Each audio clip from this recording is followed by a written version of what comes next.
Hello, my name is Steve Hughes, and today I'm doing a presentation on how to make media for the world's first widely available virtual reality device. Yes, I'm talking about the Holmes stereoscope.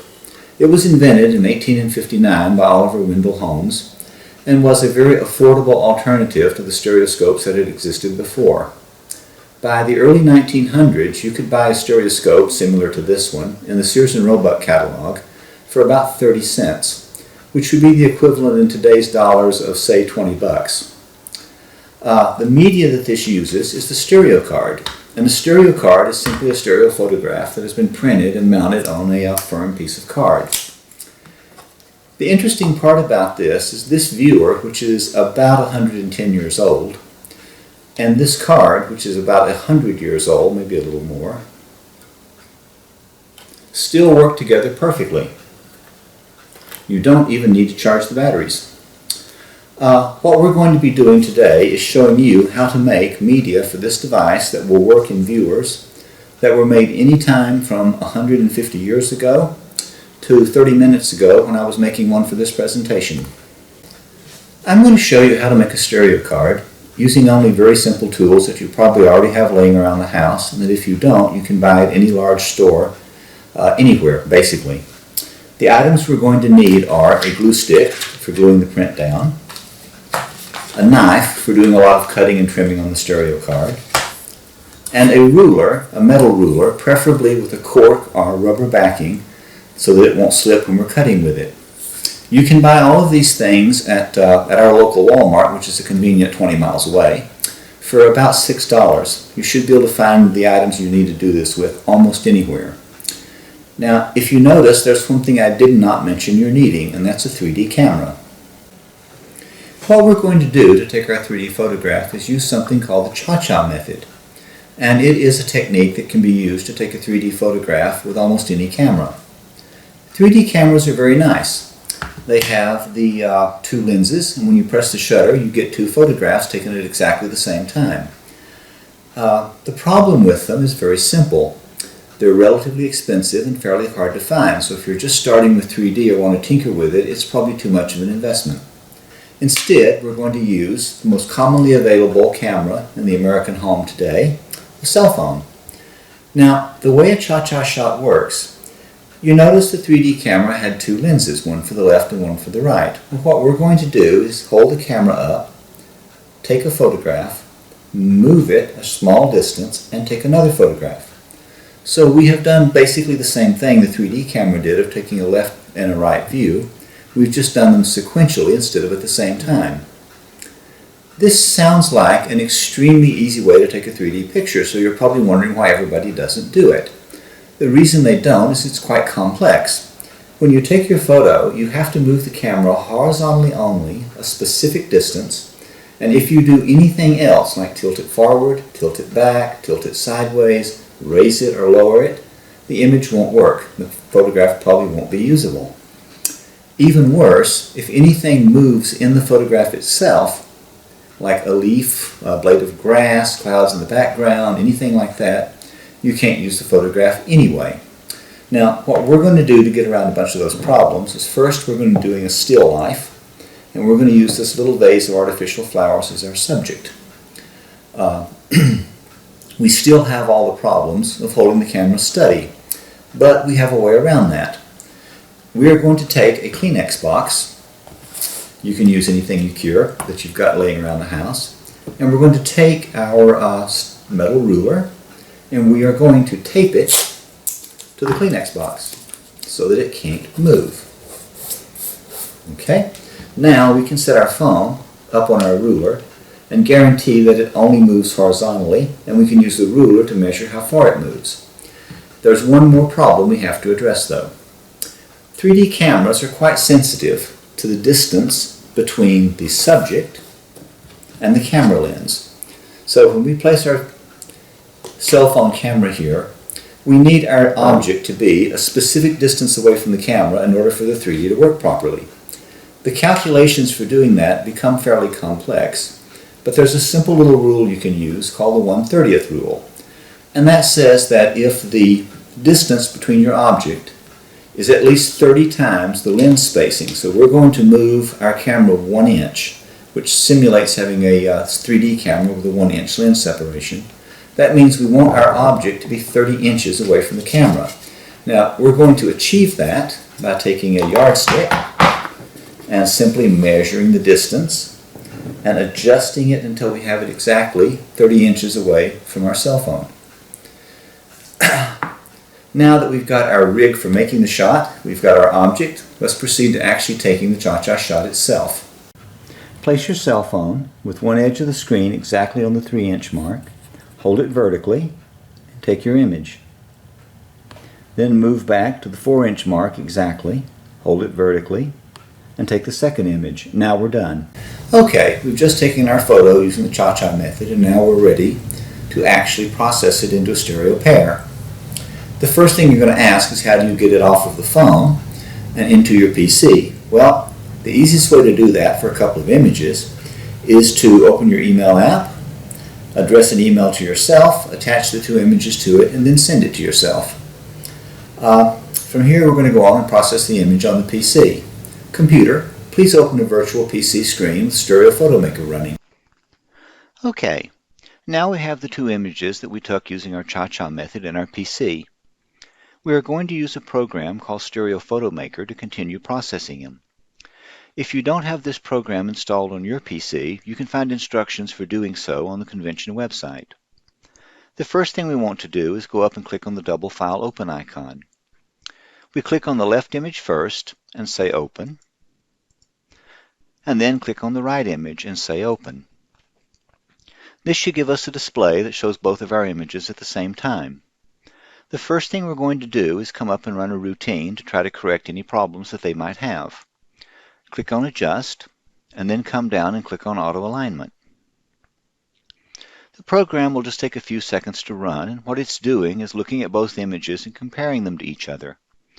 If it sees problems, like one being slightly rotated in one direction or a little too large or something like that, it will actually fix them for you. You want to look at these 2 columns of numbers. If any of the readings in it are larger than 2.0, you might have a problem with your image and you might want to consider reshooting it. Stereo Photo Maker can fix a lot of problems with images, but you pay a price for that. The quality suffers as Stereo Photo Maker does more work for you. Now let's close the image and come up and crop it.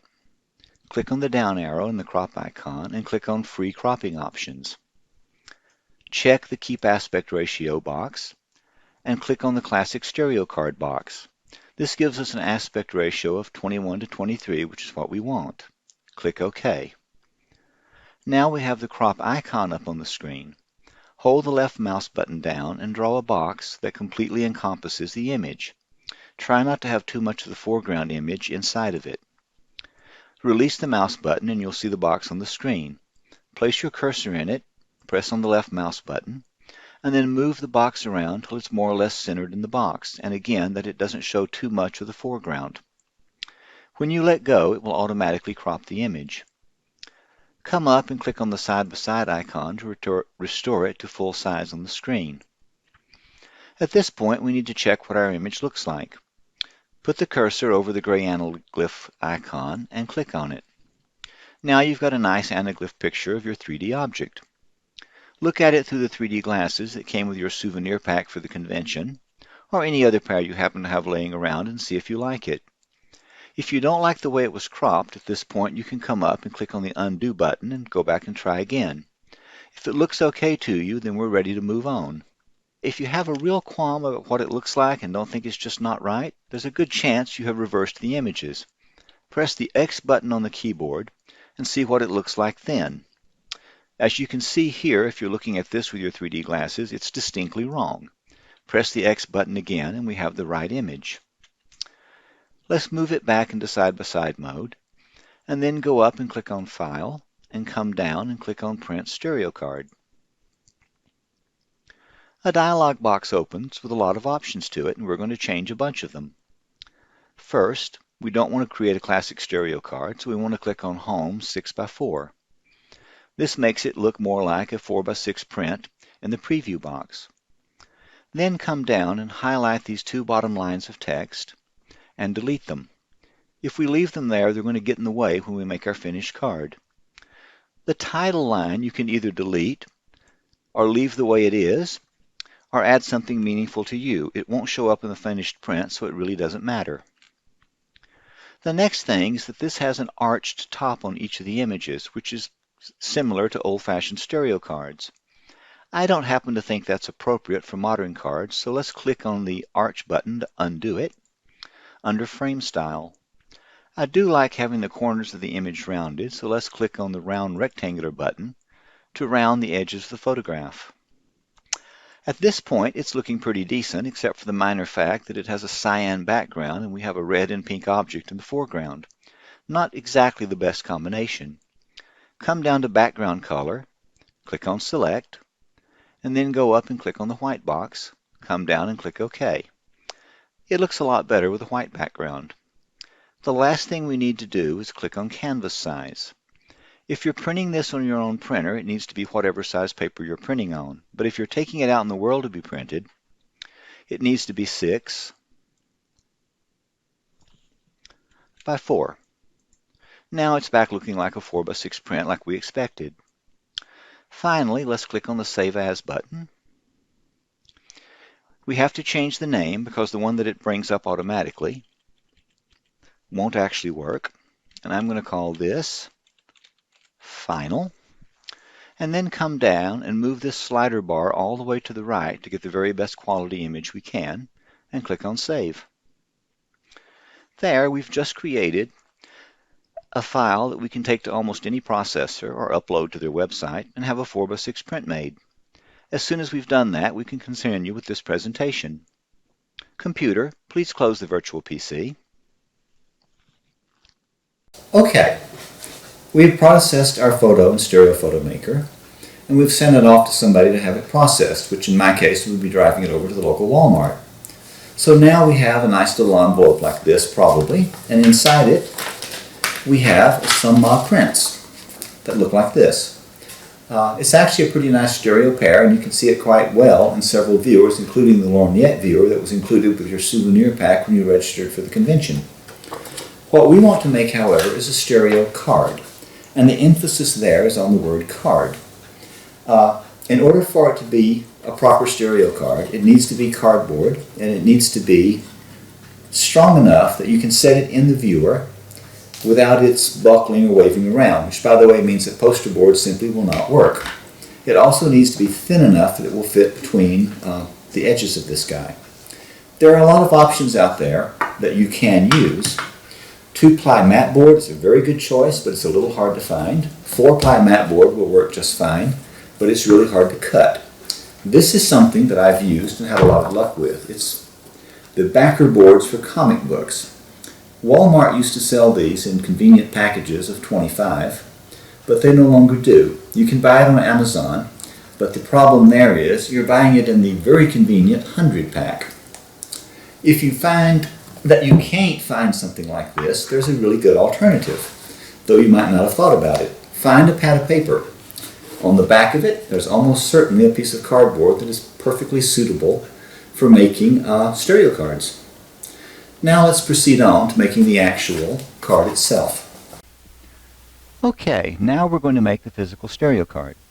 We're going to start out by taking our backing board and cutting out a piece of it that is 7 inches by 4 1/4. Now we've sort of lucked out, and this particular board is already 7 inches wide, so we don't have to make that cut. We do have to make the 4 1/4 inch cuts. So come down here, come across to 4 1/4, and make a mark. Now I'm using a Sharpie to do this, which I do not recommend doing if you're really making cards because they tend to bleed through, but it makes it easy for you guys to see what I'm doing in the video. We've got our 2 marks. Now we're going to cut it. The ruler has a nice cork back on it, which means it won't slide around much, which is very convenient. So we're going to come down to our marks and line the ruler up very carefully. And then using our hobby knife, which is never to be called an X-Acto knife unless it was made by the people who own the trademark, make 2 or 3 relatively light, smooth cuts, which will give you a nice clean edge on your cardboard. The next thing we need to do with it is we want to make a mark exactly 1/2 of an inch, as close as you can get it, from one edge of the cardboard. So right there. We're going to use a pencil for this, nothing else, and make as small a mark as you can clearly see. This is the mark we're going to use to line up the photo print when we paste it down. Now we take this card and we put it aside. Take a clean sheet of paper, lay it down on our cutting board, and now take our photo print and bring it over. Make sure that the bottom of the print is down. Then take the ruler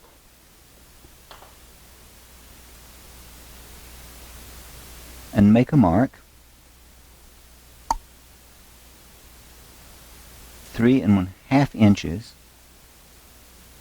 from the bottom, 3 1/2 inches. Come over and mark the other side at 3 1/2 inches and do a good job on this if you can.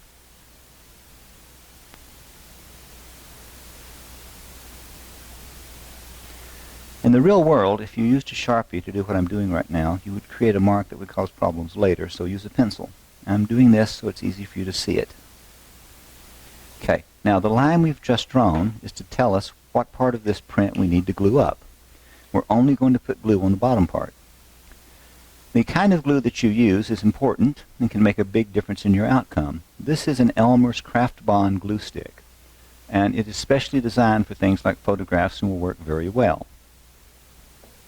This is a photo glue stick, which is exclusively for use with photographs, and it will work excellently, but it's a little expensive. What we're going to use is neither one of those nice products, but instead a 25-cent Elmer's school glue stick, and we're going to use it because it's purple. And being purple, I can show you exactly where I'm putting glue. Now, the important thing here is not to let the glue get over the edge of the photograph. If the glue gets over the edge of the photograph, it's going to make a mess when we try to glue it down. And when we put pressure on it to set the print, it's probably going to ooze out and make an even bigger mess. So try not to get any glue over the edge. Instead, go close to the edge, as close as you reasonably can without going over. Now the top line, we want to go over the top line so that we have glue on both sides of it.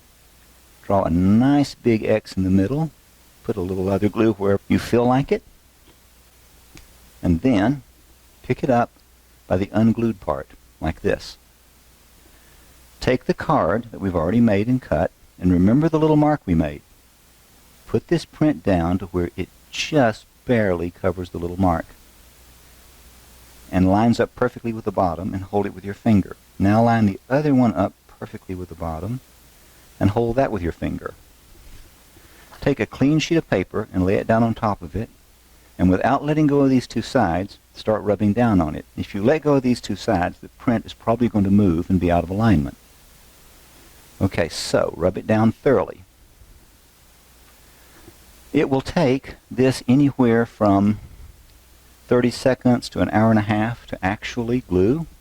Obviously, we're not going to sit here and chat for that length of time, so I'm going to swap it for one that's had an hour to set and dry. Take the print, make sure the piece of paper is still clean, lay it down on top of it, again making sure this is the bottom. Then we're going to make a mark exactly as close as we can get it, 3 1/2 inches from the bottom of the print. Come over here and make another mark as close as we can to 3 1/2 inches from the bottom of the print. Now, still keeping it down on our clean paper, lay the ruler down and line those marks up. Cut it. Again, using firm but soft but even strokes. Don't put too much force behind them or you'll tear the paper and it'll be messy. Make as many cuts as it takes until this pops off. When you've done that, voila, we have a stereo card. The only other thing we can do to improve it is to corner round it, which adds a little bit of a finishing look to it, and this is using a corner rounder punch, which is available in almost any craft store in the scrapbooking section. Just go around and do each of the corners. And we have a very pretty finished card that nobody would be ashamed of. And we did it very simply. One word of caution is the glue doesn't necessarily stick as well as you think, so putting these things under a weight like a couple of heavy books or something is a good idea. The other thing you really want to do is turn the card over and take some writing implement and sign it, date it, and maybe even name it. Now, my handwriting is so bad I won't bother. So that future collectors, people like me who collect contemporary cards, will know who made the card and what it was about. Well, we've just finished making a proper stereo card, and it looks very nice when you look at it. Now, our goal was to make something that would work in home-style viewers that have been around any time in the last 150 years, so we need to test the card and see if it really works. This is a 110-year-old viewer. The card fits into it nicely, and the stereo image looks good. On the other hand, we can take this beautiful Allen Lewis Saturn scope viewer, which is relatively modern. The card fits in it, and yes, there's a beautiful stereo image there. Finally, we have the Owl Light viewer that was included with your souvenir packet for the convention, and is a very recent manufacture. And gee, it works pretty well with it too, so I think we succeeded. While we're talking about cards, the card we made is very simple. It has just basically the image, but modern stereo cards are almost as much about the card as they are about the image itself. This is a modern stereo card. It has a nice image on the front that covers the whole of the front. It has a well-designed back with informative data on it, and it's made out of 2-ply cardstock, which makes it very rigid, and everything involved in it is archival quality. This card could easily last for the same amount of time as this card, which is to say somewhere well over 100 years. So it's something you need to consider if you'd like to play around with something that people might be seeing a long time from now. In this presentation, I have just flown over a lot of details that you're going to find yourself wondering about. There are some printed instructions that go along with this presentation on the convention website that go into much greater detail about some of these subjects. So if you're serious about them, go look them up. There are also endless other people who have made presentations on how to make stereo cards, and if you search for stereo card, you'll find a lot of them on YouTube. Anyway, thank you very much for coming to my presentation, and I hope that if it was not entertaining, at least it was a little bit informative. Thank you.